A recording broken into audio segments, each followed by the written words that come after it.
Assalamu alaikum wa rahmatullahi wa barakatuh. Good day and welcome to another interesting episode of Bijit on Mikia TV, a show that delves and dives deeply into the cracks of the relationship between the young people and religion. My name is Umar Isa Dandobo and I'm the host of the program. Well, my guest today is Comrade Rabiu Noura Rabiu, the first president of Arewa Student Union in Delhi, the capital city of India, where he served when he was studying for his first degree and subsequently master's degree. We're not here to talk about mostly the political aspects of their own organization, but we are here because this is Ramadan to talk about how fasting in the month, on the holy month of Ramadan, was to him when he was in India, whether or not it was easy or otherwise, and a couple of other issues related to the religiousness of our young people who are there, who have been sent to India to study different courses. And of course, we will take a look at, yes, again, the religiousness of the young Indians, both Muslims and otherwise, both Muslims and non-Muslims, but particularly, more interestingly, especially the Muslim brothers and sisters there in India. So this episode is going to cover a lot of issues. And like I said, my guest is Comrade Rabiu Noura Rabiu, former, first president of Arewa Student Union. Thank you very much indeed for coming. Thank you very much. You know, I always have to say that I have no words to thank you for always honoring my invitation whenever I ask you to appear on any of my show, wherever it is. Thank you. It's my pleasure. Well, how are you? How have you been? I cannot remember the last time we met face to face until today. I think it has been almost a year, if not close to that. Yeah, definitely. So you've been definitely busy. Yes. How good is it for you, not only you in particular, but for a young person like you of your own age to be busy? Assalamu alaikum wa rahmatullahi wa barakatuh. Wa alaikum assalam wa rahmatullahi wa barakatuh. So if you ask me how important it is to be busy for a young person like me, I will take it in two categories. Somebody can be busy and still be doing nothing. Oh, really?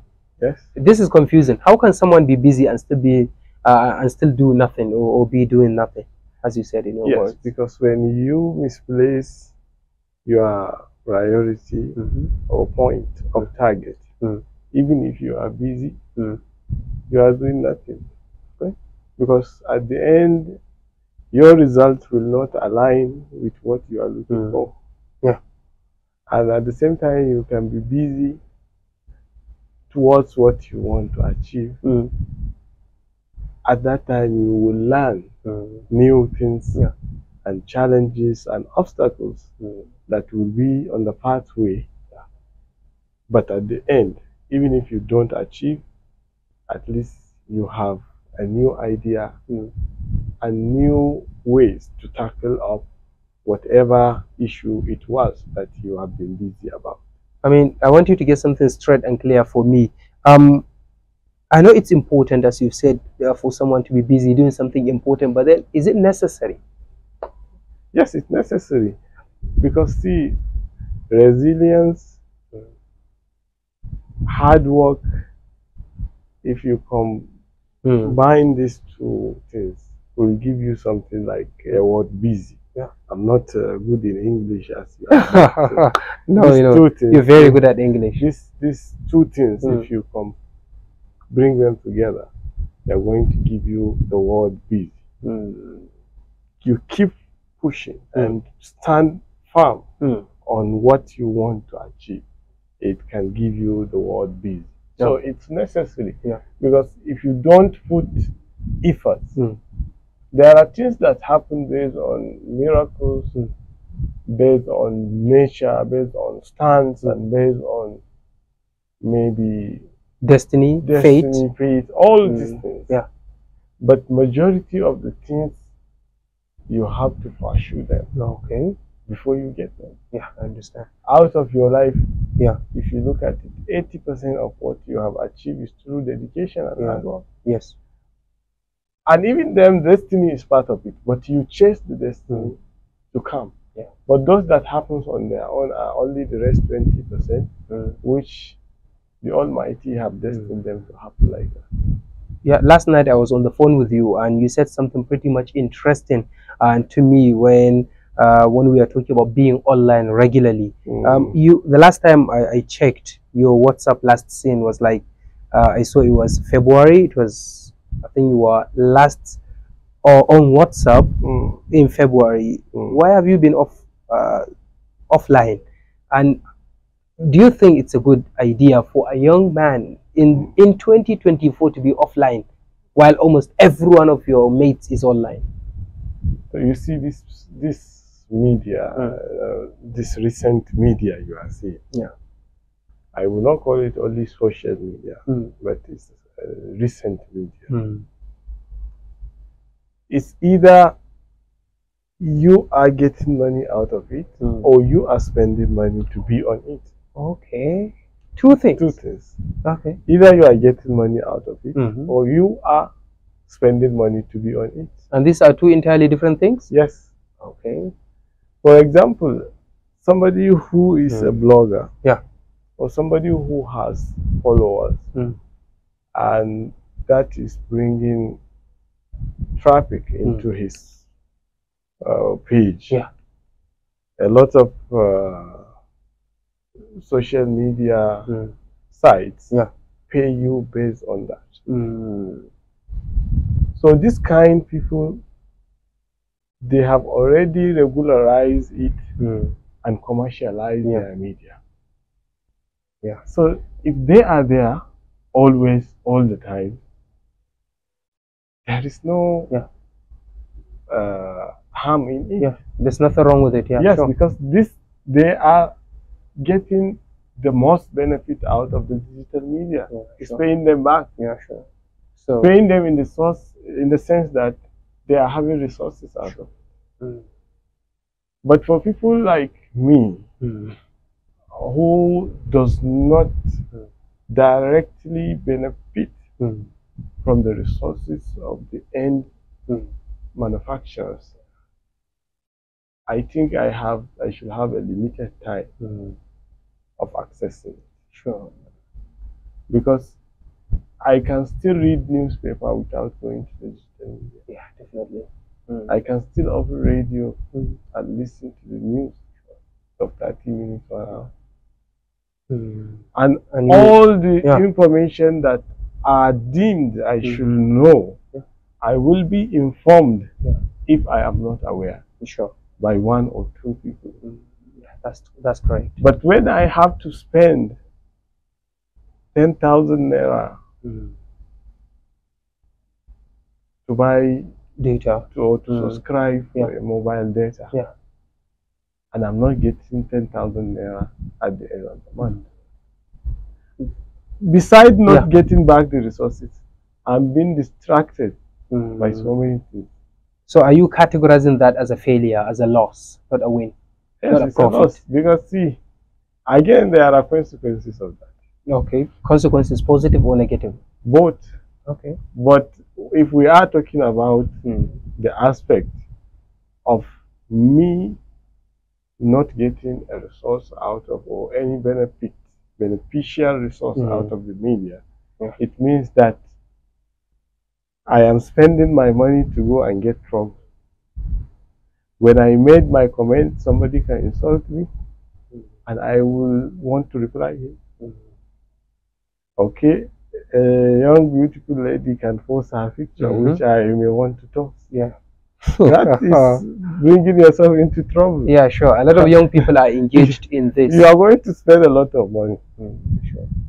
Because you will spend money chasing her, courtesy of the mobile data you have subscribed. Is this not a loss? And at the end, you might not end up marrying her. No, definitely. To be honest, also you may even end up talking to a man disguising as a woman, using female pictures. They are everywhere now. Yeah, sure. This disguise has become an industry in the media. many people that you see now, 70, let me not say 70, 50% of those posting as the ladies with pictures of recent and past with evidences are not ladies. They are men. They are men. As she posts, they also got her handle and also got from there.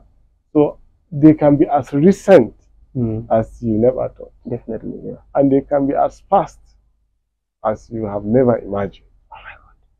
Because they have been following her for the past 2-3 years. So you will be wondering when somebody will have somebody's picture from 2019 till date, and you are chatting, and when you want to speak, you speak, you hear the voice of a lady. Oh my God. Why won't you believe that? Definitely, yeah.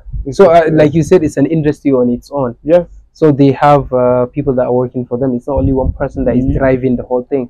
There are other people also involved, like the ladies. When you call, you hear a female voice picking up. Not necessarily the person you are targeting, but then a woman, because you cannot detect whether or not it's that woman you're looking for. Look at what happened in 2020 when one popular media on Facebook, I don't want to mention names, was arrested by the Kano State Police headquarters. That guy has been posting as a lady, scamming people, collecting hundreds of thousands, millions of naira, and even to the extent of making you book a hotel room. And then he won't appear, and then, you know, he has a lot of money until he reaches to a stage where he maybe met his fate. Sure. That is how he was exposed. Oh my God. That's crazy. So many things begin to come out. That is how I also begin to understand that is an industry, even though I have long known, but practically something that is viable by the law and back up with the media. That was a typical example of a scenario of what the industry is. Well, of course, we have a lot to discuss, and this issue is an endless topic that can take us many hours without exhausting. So viewers, I'm sure you must have enjoyed this part of the interview where we talked about how young people are using social media, and which is of course part of the themes that we're looking at on this show, how young people, the relationship between young people and religion, which, whether we like it or not, whether we accept it or not, the use of social media has become part and parcel of our life, that we have to know how to use it and when to use it. So I'm sure our comrade has already talked about this at a great length and detail. So welcome back, comrade. Thank you. Let's talk about your first Ramadan in India. When was it, and how did you find it? Difficult, easy, or what? Compared with your experience of Nigeria. My first Ramadan in India was in 2013. Wow, 2013. Yes. That's 1 year before Narendra Modi was elected as Prime Minister. Yes, before he was elected as the Prime Minister of India. And at that time, Ramadan was during raining season, I guess. In India? Even here in Nigeria, even here. Yes. Wow. I think it was in August or September. August to September. Wow. So at that time, there was a lot of rainfall, and that was my first time being in India, and also being outside Nigeria. No. Okay. Because I can tell you from 2009 itself, I have not had Ramadan in Nigeria, but in Saudi Arabia. Yes, but that 2013 was a totally different experience. Wow. And because of the nature of the South Asia, there was a lot of challenges. First, the food is a challenge. Yeah, most of the Indians are vegetarians. Not even talk of the vegetarians, because at that time, yes, at that time this veg issue is an important issue Yeah, in sure. India. Very. But, we were lucky. We were in the hostel. Mm. We got the privilege of getting the mutton and chicken, Okay. even the fish. Oh, okay, good. Even though it's But no beef. You can. no beef. Okay. And also the time Mhm. that sunset Mm. is 30 minutes after 7. Okay. Also, the kind of the harsh weather Mm. they have because of the pollution, the amount of Yes, pollution. yes, yes. So the humidity and the heat Yeah. is very Yeah. terrifying. Of course, a lot of reports have justified that Yes. Delhi is one of the world's most polluted cities in the yes. world. Yes. They have what we call smog, a combination of smoke and fog. Yes. Not common more in Africa. especially during winter. Yeah, sure. You won't be able to drive. Oh my God. Yes. This smog, Mm. they will clog the road, block everything, and nobody will be able to drive. So sometimes people have to stay at home. Yes, they have to stay at home. So in Ramadan of 2013, when we went to India, how was it? You said that it was raining. Yes. So it was a little bit better since there was no enough. It wasn't better because, see, look at it. Mm. After the rain, during the rain, it Yeah. will be better. Mhm. But after the rain, Yeah. the humidity will come back Okay. because of the pollution. There are very large industries Mm. in Delhi and its surroundings. Okay. So that is contributing to the Mm. pollution of the environment. How many hours did you fast? You will pass from like 4:30 Mm. till 7:30. That's Wow. around 14 hours. Wow. Or 15.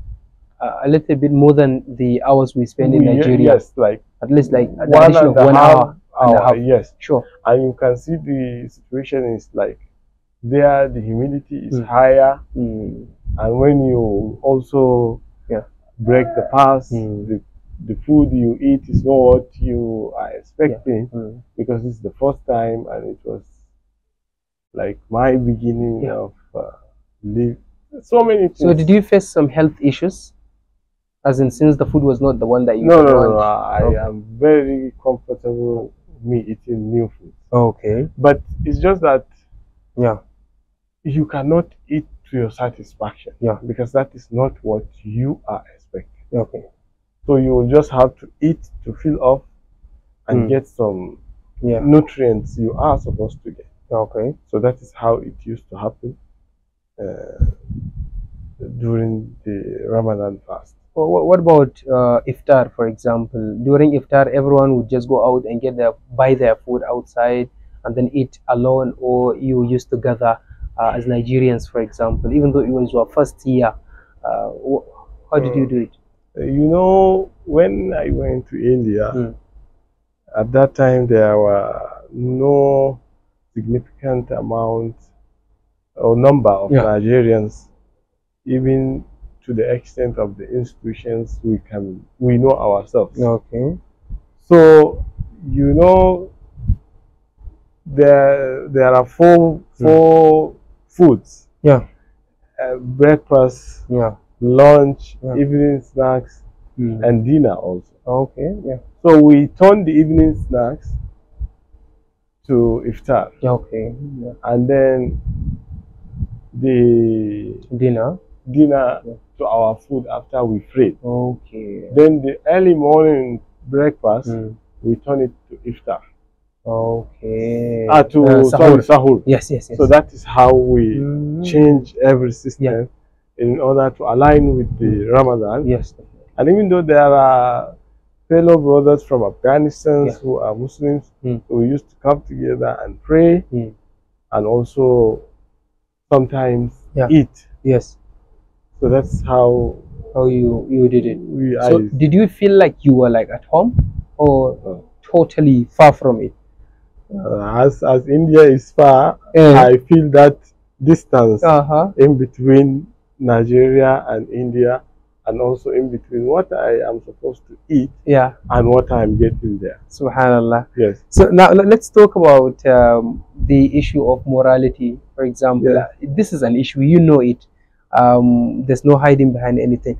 You know that a lot of our young people, when they get a chance to travel abroad in order to study, they tend to totally change their habits. They tend to be less religious. They tend to embrace new types of stuff, like going to the nightclubs, mixing and mingling with ladies, and so on and so forth. Some even engage in drug abuse and alcoholism and whatever those, subhanallah, terribly nasty stuff. Did you witness, because you happen to be a leader of a student union, did you witness this type of immorality among our young people who were in India to study at that time you were there? Yes, certainly. But honestly, it does not start to appear until 2016. Why 2016? I cannot say precisely, but from my assumptions, yeah, was the era where there are the inflow of Nigerian students to India began to change and become more significant. Yes. There was traffic in going to India at that time. So when there is this traffic, you have to understand that there will be a lot of the good and the bad ones mixed together. And if no care is not taken, those bad ones will affect the good ones. Yeah. So, but you know, Alhamdulillah, wherever you found Kano, yes, mashallah, they will always try to show that they are Kano. They want to show that morals. Okay. They want to represent the North as a good place, and also try to show modesty in behaviors. So that one has helped a lot in curtailing some of these children. Yeah, sure. Where later on, before we move from the Association of African Students to our own local associations, at that time we have to set up committees, including males and females, so that where there are need for females to intervene, females will intervene, and where there are need for males to intervene, and they will intervene.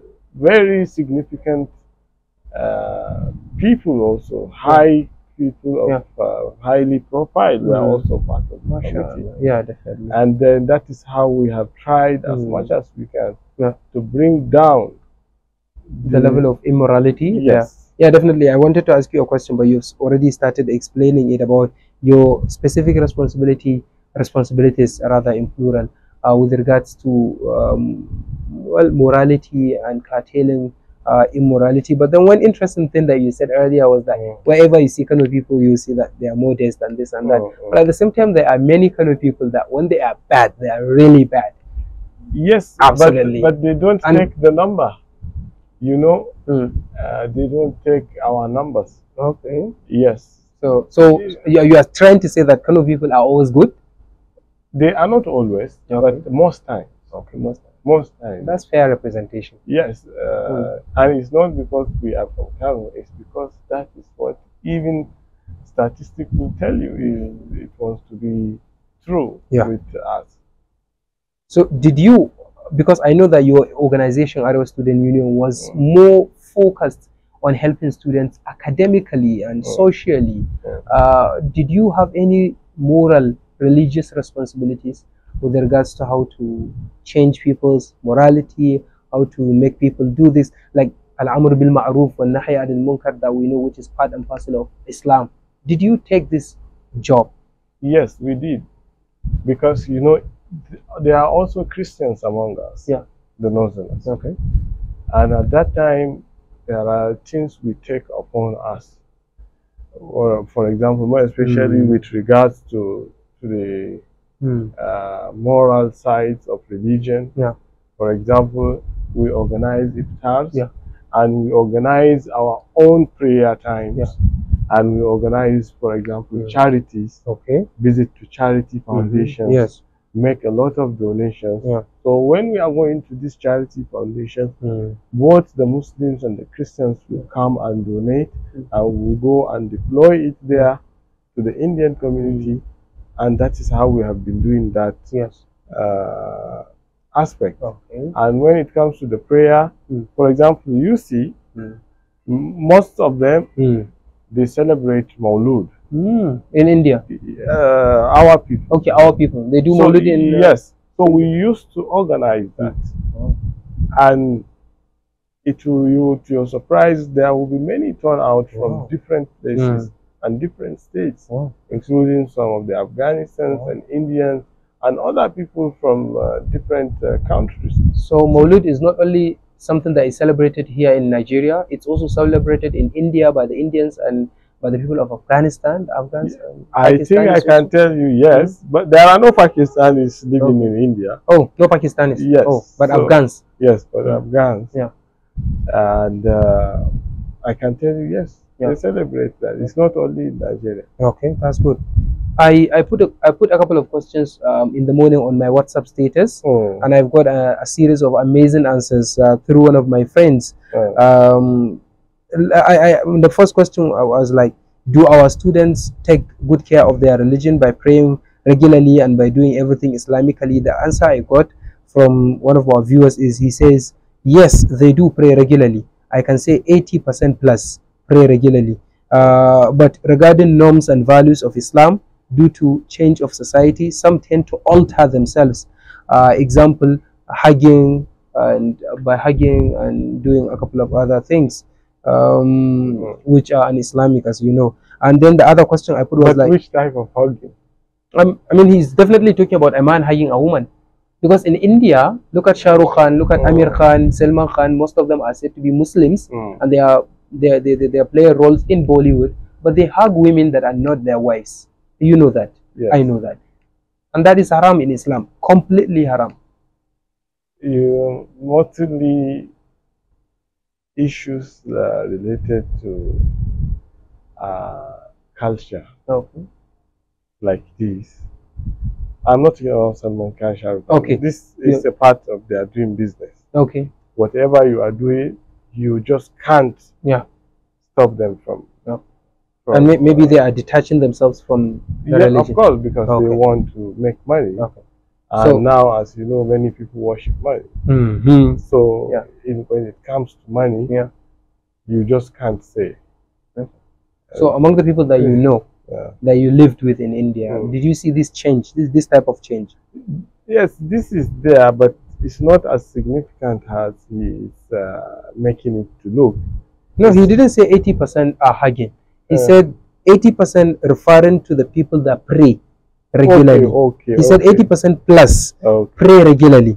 But he said regarding norms, to quote his words, norms and values of Islam due to the change of society, some tend to alter themselves, e.g.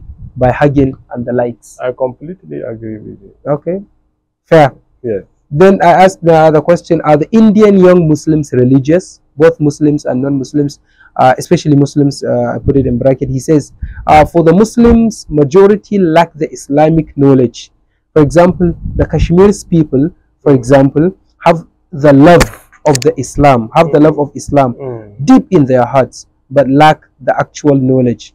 Some Indians pray weekly, that's on Friday. Some Ramadanly, as he put it, that's only in Ramadan. Some do pray regularly, some pray occasionally. That is what he said. Did you notice this? Yes, as he said, it's very true. Some. And there are people that you go, you will find them, they are always there. Okay. In the mosque. Okay, always in the mosque. Pray as we do pray. Because they also have mosques which are observing daily prayers and Friday prayers. So when you go, you will find a lot of people there. They don't miss prayers. To the younger generations, that is what they are suffering from. Like, as he said, the Kashmiris have the passion. Like when they meet you, you are a Muslim, mashallah, now you have become a brother. They want to keep you safe. They want to do this. They want to do that. But at the end, you will pray that, and he will be sitting watching you. Oh my God! He will not pray. And when they tend to be busy, they don't want to fast during the month of Ramadan. Oh my God! Yeah. And so many things. Yeah, But sure. there are also I want to tell you Mhm. that you should know India is one of the places that people go to study Islam. Wow.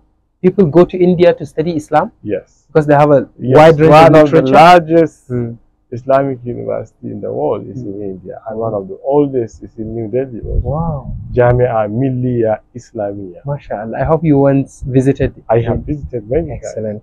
I have met a lot of scholars, even from Nigeria. They Wow. used to go. They are being sent from Medina to there for some courses. So it's not a small university. Yeah, definitely. And New Delhi is not a new place for Islam. Okay. So It has been there for long. Yes, there are the mosque was built early 16th centuries. Yeah, This is one of the oldest mosques also in the world. Wow, excellent. And when you go, this is called the Jama Masjid. Mm. When you go, you will understand that the architecture of the olden architecture, where you call to prayer, and there are no loudspeakers, and the echo is answering, and the whole neighborhood is able to hear. Everyone could hear the sound of the adhan. Yes, Wow, yes, because of the architectural design being used by the then architectures. That's fantastic. So, oh my God. Islam is not new in New Delhi. Yeah, definitely. A lot of old mosques and old universities where old scholars from Nigeria who have studied in Jamia Islamia were sent for courses in that Jamia Millia Islamia. It's in New Delhi. That's fantastic. I hope we had enough time to continue talking about your visit to this Jamia, that's University of Islam in Delhi. Yeah. You know, whenever we're together, we have a lot to discuss. Yes, from politics to way of life, education, and so on and so forth. I believe that time is not by our side, but one day, inshallah, whenever you are less busy, we will invite you back into the studio this time around, maybe to talk about any political issues of interest to you and me, and yeah, definitely, because you know I'm into political issues. You are so much issues. Interested in politics. Yeah, definitely.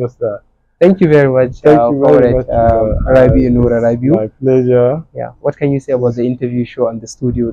You know, I always appreciate it when you find me worthy of speaking to the public. Yeah.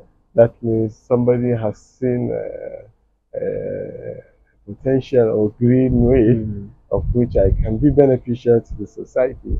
And that's always what we are after. Sure. We just don't want to be trash. You know, garbage is when you come to the world and you just end up in the grave without impacting on somebody's life, or somebody thought that this person's way of doing things is a pathway of betterment and good ideas. Well, thank you very much indeed, comrade, for being on the show. Thank you very much. On behalf of everyone that has contributed to the production of the show, my sound engineer, my video editor, Muhammad Qutubu, has been tirelessly making sure that the program has come to you in a very good shape, and the producer is Dr. Ali Musa, overseeing everything over from Coventry in the United Kingdom. My name is Umar Isa Dandugo, not forgetting Ibrahim Salis Nasser also for his own part that he has played. I'm Umar Isa Dandugo saying goodbye and see you very soon. Assalamu alaikum wa rahmatullahi wa barakatuh.